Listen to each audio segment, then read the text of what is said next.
इस क्वेश्चन में बोल रहा है the 10 term of an AP is -4। 10 term कितना है? -4 and it's 22nd term is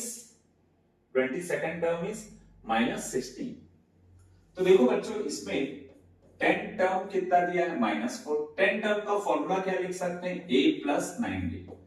बच्चों दो ही फॉर्मूला है, आप इजीली इस चैप्टर को आराम से बना सकते हैं। बस थोड़े थोड़े जो प्लस माइनस के कंसेप्ट है उसको क्लियर रखिएगा, आपको कभी गलती नहीं होगी। 22nd टर्म कितना है आपका? -16। 22nd टर्म का फॉर्मूला क्या होगा? a + 21d। ये हो गया सेकंड इक्वेशन। अब आपको इन दोनों इक्वेशन को क्या करना पड़ेगा? सॉल्व करना पड़ेगा। कैसे सॉल्व करेंगे?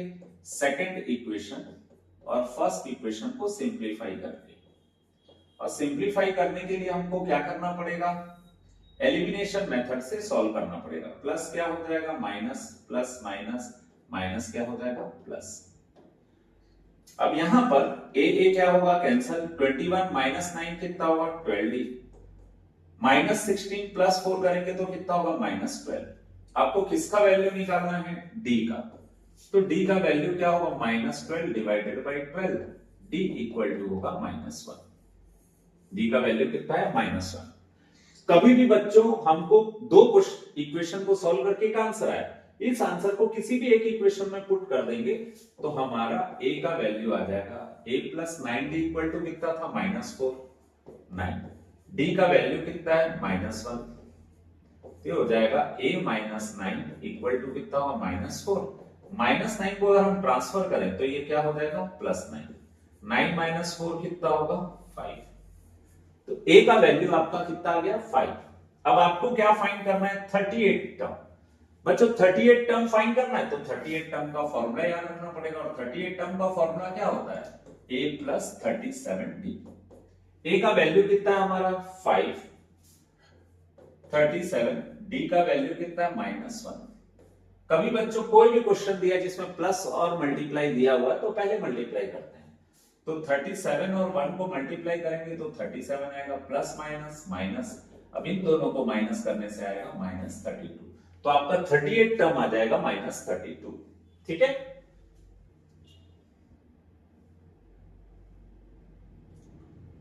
If the second term of an AP is 8। देखो एकदम सिंपल सा क्वेश्चन है। सेकंड टर्म कितना दिया हुआ है? 8। सेकंड टर्म का फॉर्मूला क्या होगा? a + 1d। इसको ले लेते हैं first equation. Fifth term is 17 बोल रहा है। फिफ्थ टर्म कितना है आपका? 17। फिफ्थ टर्म को क्या लिखेंगे? a + 4d। ठीक। अब ये हो गया आपका second equation. Find its 19th term. अब आपको 19th टर्म फाइंड करना है तो आप क्या करोगे? दोनों इक्वेशन को पहले हम सिंप्लीफाई करते हैं। a + 4d और a + 1d इक्वल टू कितना दिया हुआ है? 8। हम इसको सिंप्लीफाई करना चाहते हैं तो सबसे पहले हमको क्या करना पड़ेगा? इसका साइन चेंज करना पड़ेगा। ये दोनों कैंसल। 4 - 1 कितना होगा? 3। ये हो जाएगा 3d। 17 में से 8 को माइनस करेंगे तो कितना आ जाएगा? 9। तो आपका d आ जाएगा 9 डिवाइडेड बाय 3। तो d हो जाएगा 3। आपका d कितना आ गया? 3। अब बच्चों कभी भी दो इक्वेशन को सॉल्व करते हैं तो एक आंसर आता है। इस आंसर को हम क्या करते हैं? किसी भी एक इक्वेशन में पुट कर देते हैं। a + 1d इक्वल टू कितना है? 8। इन प्लेस ऑफ d हम क्या लिख देंगे? 3। तो a इक्वल टू कितना होगा? 8 - 3। a इक्वल टू कितना हो जाएगा? 5। a का वैल्यू कितना आ गया? 5। अब आपका a आ गया और d आ गया। आपको फाइंड क्या करना है? 19th term. क्या फाइंड करना है आपको? 19th term. 19th टर्म का फॉर्मूला क्या होता है? a + 18d। तो इन प्लेस ऑफ a क्या पुट करेंगे? 5 + 18 और d की जगह पे पुट करेंगे 3। 18 3 कितना होता है? 54। 54 + 5 करेंगे तो कितना हो जाएगा? 59।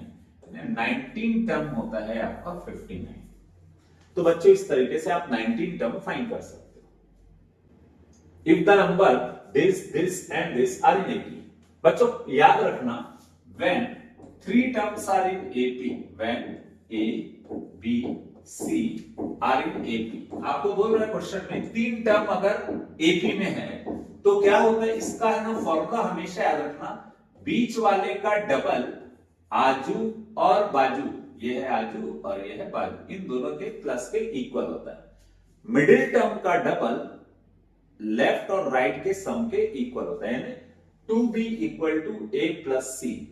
ठीक, अब हम यहां पर एक इसको कंसीडर करते हैं फर्स्ट वैल्यू को, तो हमारा फर्स्ट वैल्यू कितना दिया हुआ है x प्लस 3। c क्या होता है हमारा लास्ट टर्म, हमारा लास्ट टर्म क्या दिया हुआ है x माइनस 7। b का वैल्यू क्या दिया हुआ है, b होता है मिडिल टर्म, तो ये लिखेंगे 2x प्लस 1। 2 को 2x से मल्टीप्लाई किए तो कितना हो गया 4x, 2 को 1 से मल्टीप्लाई किए तो 2, x प्लस x कितना होगा 2x, 3 माइनस 7 कितना होगा -4, प्लस 2x को हम ट्रांसफर कर देते हैं तो इधर आके क्या हो जाएगा -2x, प्लस 2 इधर जाएगा तो क्या होगा -2, -4 -2 कितना होगा -6, 4x माइनस 2x कितना होगा x। जब हमको x का वैल्यू निकालना है तो x का वैल्यू निकालने के लिए हमें क्या करना पड़ेगा, ये जो 2 मल्टीप्लाई में इसको क्या करना पड़ेगा डिवाइड, तो x इक्वल टू हो जाएगा -3। आपसे क्वेश्चन में यही पूछा था find the value of x, तो x का वैल्यू हो गया -3। इस तरीके से क्वेश्चन बनेगा। बच्चों ये ना फॉर्मेट को बिल्कुल याद रख लीजिएगा, जब भी 3 टर्म एपी में दिए रहते हैं तो आजू बाजू वाले का सम, आजू बाजू वाले का सम बीच वाले के डबल होता है, 2b equal to a plus c होगा।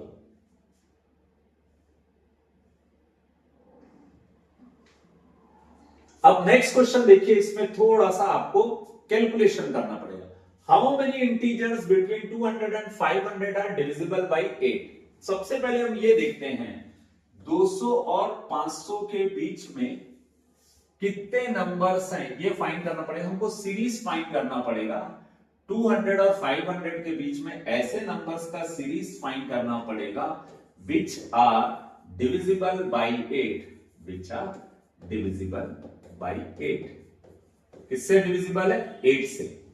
तो इसको फाइंड करने के लिए हमको क्या करना पड़ेगा, एक ट्रेडिशनल तरीका अपनाना पड़ेगा। ये जैसे 200 है, इसको मैं 8 से पहले डिवाइड करता हूं, तो 8 2 जा कितना होगा 16। आपको ये देखिएगा याद रखने बोला है, बिटवीन बोला है, यानी 200 और 500 के बीच में रहना है। 200 भी नहीं रहना चाहिए और 500 भी नहीं रहना चाहिए, बीच में बोला है, ठीक है। तो 8 2 जा कितना हो गया 16, क्या बचा, तो 8 5 जा 40। तो आप देख रहे हैं सबसे अच्छी बात यह है कि 200 जो है वो 8 से डिवाइड हो जाता है। लेकिन सिंस हमको क्वेश्चन में स्पेशली मेंशन किया गया है बच्चों, इसको ध्यान रखिएगा, बिटवीन, बिटवीन मतलब 200 और 500 के बीच में, तो हमको 200 को कंसीडर नहीं करना है। तो 200 और 500 के बीच में 200 तो एग्जैक्टली 8 से डिविजिबल है, तो अगला नंबर जो 8 से डिविजिबल होगा वो नंबर होगा जो उससे 8 ज्यादा होगा। जैसे ये 200 था, तो 200 के बाद अगला नंबर जो 2 से डिविजिबल होगा वो कौन होगा 208। बच्चों ये समझ आए क्या, क्यों, क्योंकि कोई भी नंबर अगर 5 से डिविजिबल है तो पहला नंबर 10 है, तो अगला नंबर उससे 5 ज्यादा होगा, उसका अगला नंबर उससे 5 ज्यादा होगा, 5 के टेबल में मतलब 5 5 बढ़ते जाएगा। सिमिलरली यहां पर 208 से डिविजिबल है, तो अगला नंबर जो 8 से डिविजिबल है वो उससे 8 ज्यादा होगा, तो वो पहला नंबर क्या होगा 208। फिर अगला नंबर उससे 8 ज्यादा होगा, 208 से 8 ज्यादा कितना होगा 216। फिर अगला नंबर जो होगा उससे 8 ज्यादा होगा। इस तरीके से ये सीरीज चलेगा। अब हम ये चेक करते हैं 508 से डिविजिबल है क्या। 500 को हम किससे डिवाइड करते हैं 8 से। 8 6 जा कितना होगा 48, 8 2 जा कितना होगा 16, कितना बचा 4। अब 500 में मैं किसको माइनस कर देता हूं 4 को, क्योंकि 500 तो 4 से 8 से डिविजिबल नहीं है, क्योंकि वो रिमाइंडर 4 दे रहा है। तो 500 में अगर मैं 4 को माइनस कर दूं तो ये आ जाएगा 496। तो 500 के पहले ऐसा कौन सा नंबर है जो 8 से डिविजिबल है 496, ठीक है। तो अब हमको क्या करना है, हमको सीरीज पता चल गई। हमको क्या पता चल गई सीरीज। अब इस सीरीज में कितने नंबर है ये फाइंड करना है। जैसे ये है ना 208 216 224 232 एंड सो ऑन, ऐसे कितने नंबर्स है बोल रहे क्वेश्चन में, हाउ मेनी इंटीजर्स, यानी आपको फाइंड क्या करना है n फाइंड करना है। तो बच्चों एकदम सिंपल है, आपके पास a है, आप डी निकाल सकते हो second term divide minus first term. Second term क्या है आपका 216, फर्स्ट टर्म क्या है आपका 208, दोनों को माइनस करेंगे तो कितना आएगा 8। ठीक है, अब डी का वैल्यू अगर आपका 8 आ गया और आपको मालूम है ये है आपका लास्ट टर्म, है ना, तो लास्ट टर्म को हम हमेशा कौन सा टर्म लेते हैं, nth टर्म, और nth टर्म का फॉर्मूला क्या होता है a plus n minus 1 D. ठीक है, अब a की जगह पे हम क्या रखेंगे 208 प्लस n माइनस 1, हम इन प्लेस ऑफ d क्या पुट करेंगे 8 इज इक्वल टू कितना होगा 496। यहां से अगर हम चाहें तो सिंप्लीफाई करने के लिए क्या कर सकते हैं, प्लस 208 को इधर ट्रांसफर कर देते हैं।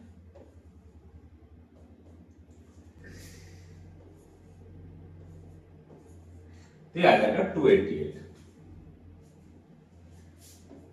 n minus 1 into 8 equal to 288। अब हमको क्या करना है, n का वैल्यू फाइंड करना है, तो क्या करना पड़ेगा, इस 8 को जो यहां डिवाइड में है उसको हम मल्टीप्लाई में उसको यहां पे डिवाइड कर देंगे।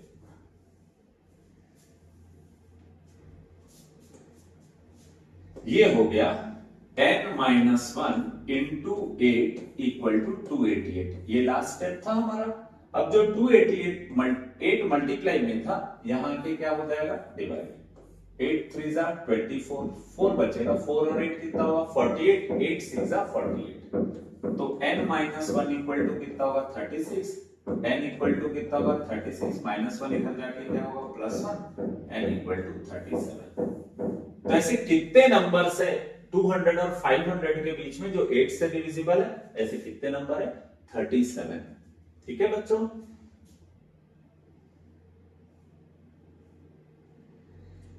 जैसे ये सीरीज क्वेश्चन देख लीजिए बच्चों, ये क्वेश्चन में थोड़ा टिपिकल टाइप दिख रहा है पर है इजी। जैसे आपको मालूम है nth टर्म का फॉर्मूला क्या होता है, आपको मालूम है nth टर्म का फॉर्मूला क्या होता है a plus n minus 1 D. तो बच्चों pth टर्म का फॉर्मूला क्या होगा a plus p minus 1 D.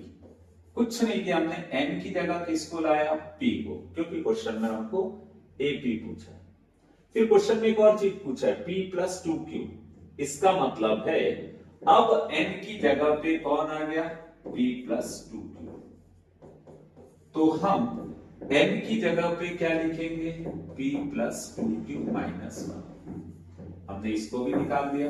अब हम किसको निकालेंगे ap प्लस q, तो ap प्लस q मतलब अगेन आप चेक कर रहे हैं इन प्लेस ऑफ n क्या आ गया p प्लस q, क्या देख रहे हैं n की जगह कौन आ गया p प्लस q। तो हम क्या करेंगे जहां पे n है वहां पे क्या पुट कर देंगे p प्लस q। शायद बच्चों ये आपको समझ आ गया होगा। अब हमें करना क्या है, इसको प्रूफ करना है, तो लेफ्ट हैंड साइड और राइट हैंड साइड को लेके चलते हैं। तो हम सबसे पहले स्टार्ट किससे करते हैं लेफ्ट हैंड साइड से। लेफ्ट हैंड साइड में क्या दिया ap प्लस 2q। कुछ नहीं करना है बच्चों, हमको सिर्फ वैल्यू को पुट करना है। ap का वैल्यू कितना है, ap का वैल्यू है a plus p minus 1 D, a plus p minus 1 D, और p प्लस 2q का वैल्यू कितना है a plus p plus 2q, a p plus 2q minus 1 D. हम यहां पे क्या कर सकते हैं, थोड़ा सा इसको इस तरफ ला देते हैं।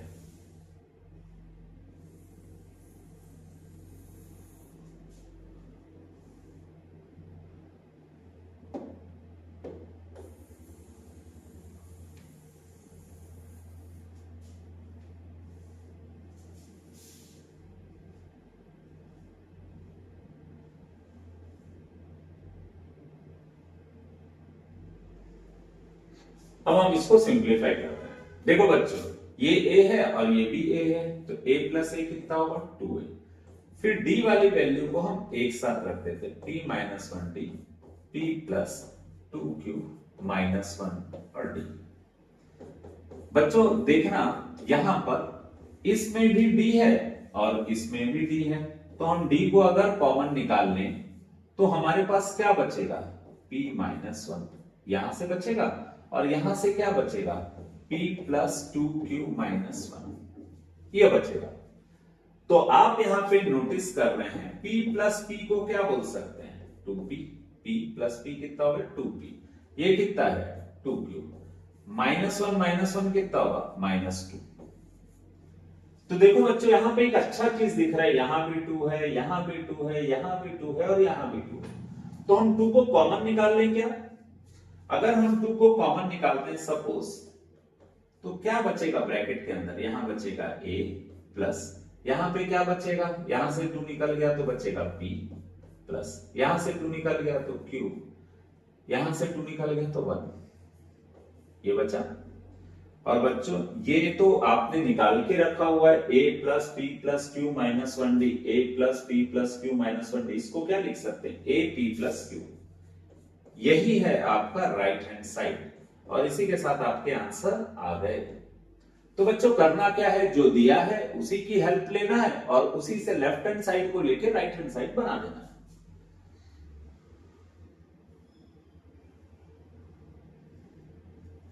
एक सीरीज दिया हुआ है जिसका फिफ्थ टर्म दिया हुआ है 26। फिफ्थ टर्म कितना दिया हुआ है 26। फिफ्थ टर्म को हम क्या लिखेंगे a plus 4d, let it be equation number 1। अब फिफ्थ टर्म के बाद हमको क्या दिया हुआ है, टेंथ टर्म 51। टेंथ टर्म कितना दिया हुआ है 51। टेंथ टर्म का फॉर्मूला क्या होगा a प्लस 9d, ये हो गया हमारा सेकंड टर्म। जब हमारे पास दो टर्म रहता है बच्चों, तो हम क्या करते हैं, दो इक्वेशन रहता है तो हम क्या कर सकते हैं, दोनों इक्वेशन को सिंप्लीफाई करते हैं। तो a प्लस 9d कितना है 51 और a प्लस 4d है 26। बच्चों इस क्वेश्चन में क्या करेंगे, देखो दोनों के कोफिशिएंट क्या है, सेम है, ये भी a है ये भी है, तो हम इसका साइन चेंज करके इसको क्या कर सकते हैं, कैंसिल। और ये दोनों जब कैंसिल हो गए तो आपके पास 9d माइनस 4d कितना हो जाएगा 5d। बच्चों ये हमेशा याद रखना, जब आप साइन चेंज करते हो तो 4d का साइन अब प्लस नहीं रहेगा, अब वो क्या हो जाएगा माइनस। 51 माइनस 26 करेंगे तो आपका आंसर आ जाएगा 25। इस तरीके से आप d निकाल सकते हो। 5 मल्टीप्लाई में इधर आके डिवाइड हो जाएगा तो d इक्वल टू कितना होगा 5। ये जो आपका 5 आया है इसको आप क्या करोगे, किसी भी एक इक्वेशन में पुट कर सकते हो। सपोज d का वैल्यू 5 आप किस में पुट कर रहे हो, सेकंड इक्वेशन में, a प्लस 4। d की जगह क्या पुट करोगे 5, ठीक। 4 5 का कितना होगा 20, a प्लस 20 इक्वल टू कितना होगा 26। a इक्वल टू कितना होगा 26 माइनस 20, a इक्वल टू कितना होगा 6। क्लियर है? आपके पास d आ गया, आपके पास a आ गया। आपको क्वेश्चन में क्या बोल रहा है वो देख लीजिए। क्वेश्चन में बोल रहा है फाइंड द एपी, मींस आपको अरिथमेटिक प्रोग्रेशन यानी पूरा सीरीज निकालना है। देखो बच्चों आपके पास अगर a और d है तो आप कुछ भी निकाल सकते हो जो इस एपी में पूछा है। तो क्वेश्चन में आपको पूछ रहा है a का वैल्यू कितना दिया हुआ है 6, d का वैल्यू कितना दिया हुआ है 5। आपको सीरीज निकालने बोल रहा है। एपी क्या होगा, first term, second term, third term, fourth term and so on. तो आपको सबसे पहले क्या फाइंड करना पड़ेगा, फर्स्ट टर्म, ये आप फाइंड कर चुके हैं कितना है 6। फिर आपको फाइंड करना पड़ेगा सेकंड टर्म। सेकंड टर्म का फॉर्मूला आपको मालूम है a प्लस 1d, a का वैल्यू 6, d का वैल्यू 5, तो ये हो जाएगा 6 प्लस प्लस और मल्टीप्लाई किया तो पहले मल्टीप्लाई करते हैं, तो 6 प्लस 5 कितना हो गया 11। इसके बाद आपको क्या फाइंड करना पड़ेगा, third term a plus 2d, a का value 6 plus 2 into d. As usual जब भी मल्टीप्लाई और प्लस रहता है तो आपको क्या करना पड़ेगा, मल्टीप्लाई। तो 2 5 10, 10 और 6 16। फिर आप a फोर्थ टर्म फाइंड कर लीजिए, a प्लस 3d, a का वैल्यू 6 प्लस 3, d का वैल्यू 5, 3 5 15, 15 प्लस 6 कितना होगा 21। तो आपका सीरीज आ जाएगा एकदम सिंपली 6 11 फिर 16 फिर 21 एंड सो ऑन। ये आपका सीरीज हो जाएगा, ठीक है।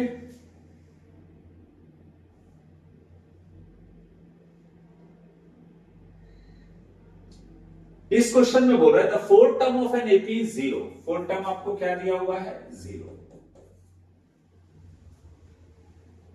फोर्थ टर्म को हम क्या लिख सकते हैं? a plus 3b। इसको कंसिडर कर लिए फर्स्ट इक्वेशन। क्वेश्चन में प्रूफ क्या करने बोल रहा है? प्रूफ करने बोल रहा है 25th term of an AP is का मतलब equal to 3 times 3 into its 11 term. ये हमको प्रूफ करना है। प्रूफ दैट, कभी भी प्रूफ दैट वाला क्वेश्चन रहता है तो हम या तो लेफ्ट हैंड साइड लेते हैं या क्या लेते हैं? Right hand side. हम कौन सा साइड लेके बनाएं? Right hand side. तो राइट हैंड साइड क्या रहता है? दिया हुआ है 3 इंटू A11। हम A11 का फॉर्मूला लिख लेते हैं a प्लस 10d। a की वैल्यू कितनी है? नहीं मालूम।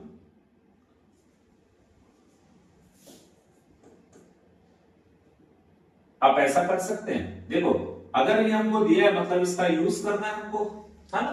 ये 10d दिया हुआ है, 10d को लिख सकते हैं क्या? 3d plus 7d। किस लिए लिख रहे हैं हम ऐसा? ताकि जहां पर a प्लस 3d हो वहां पे हम क्या लिख सके? 0। तो ये जो हमारा इक्वेशन है वो क्या बन जाएगा? 3 ब्रैकेट में in place of a plus 3d क्या लिखेंगे? 0। और ये है हमारा 7d। तो 0 प्लस 7d कितना होगा? 7d। और 3 इंटू 7d कितना होगा? 21d। ये आपने क्या किया है? आपने राइट हैंड साइड को सॉल्व किया है। अब हम किसको सॉल्व करेंगे? लेफ्ट हैंड साइड को। और लेफ्ट हैंड साइड में हमारे क्या दिया हुआ है? A25, जिसका फॉर्मूला होता है a प्लस 24d। अगेन बच्चों आपको याद दिलाऊंगा, अगर ये दिया हुआ है मतलब हमको इसका यूज करना है। 24 को हम तोड़ सकते हैं 3d प्लस 21d। और जहां पे a प्लस 3d है, a प्लस 3d का वैल्यू क्या हो जाएगा? 0। 0 प्लस 21d कितना होगा? 21d।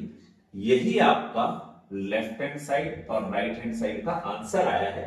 तो आप बोलोगे since left hand side and right hand side is equal therefore it's proved.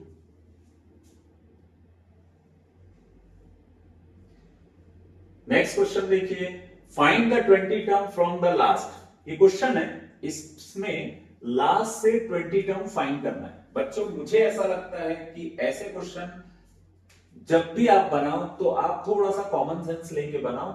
इस सीरीज को आप रिवर्स कर दीजिए, ठीक है? तो हम अगर सीरीज को रिवर्स करते हैं, रिवर्सिंग द सीरीज, तो हमें क्या मिलता है? Reversing the series we get, क्या मिलेगा हमें? यही सेम सीरीज मिलेगी, बस उसकी वैल्यूज को हमने रिवर्स कर दिया।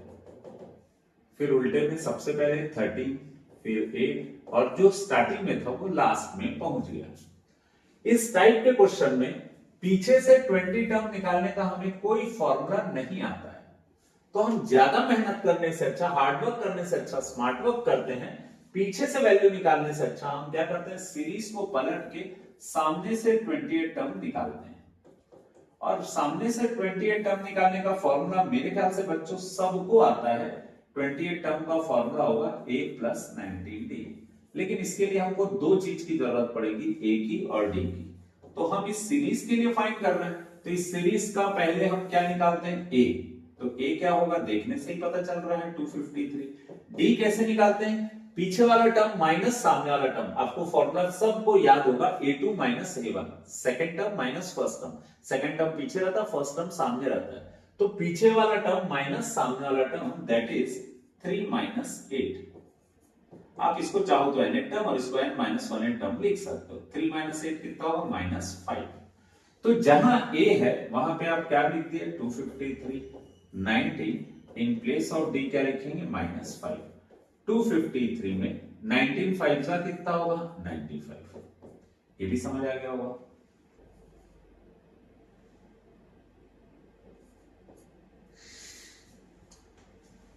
तो इन दोनों को माइनस करेंगे तो आएगा 158।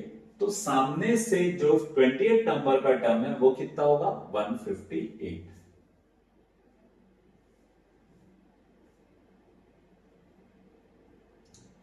ये क्वेश्चन भी बच्चों बहुत इंपॉर्टेंट है, बहुत पूछता है, इसलिए ध्यान से बनाइएगा। 7 times the 7 term is equal to 11 times the 11 term. 7 times the 7 term is equal to 11 times the 11 term. 7 times 7 term को क्या लिखेंगे a plus 6d. 11 टर्म को क्या लिखेंगे a plus 10d. ठीक है, 7 into a कितना होगा 7a.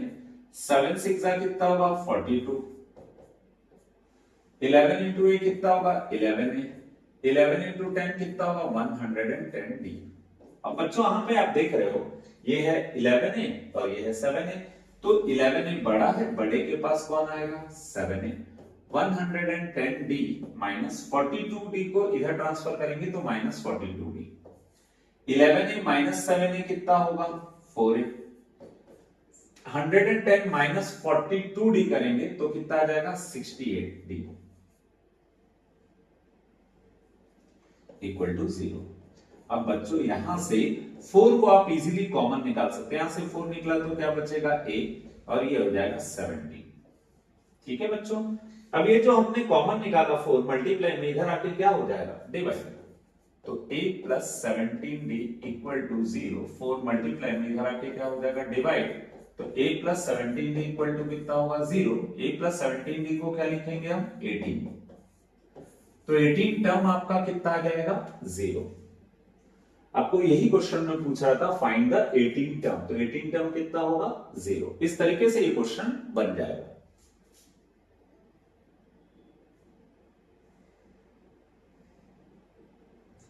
क्वेश्चन में बोल रहा है ये एक सीरीज है, इस सीरीज का -150 कोई टर्म होगा क्या.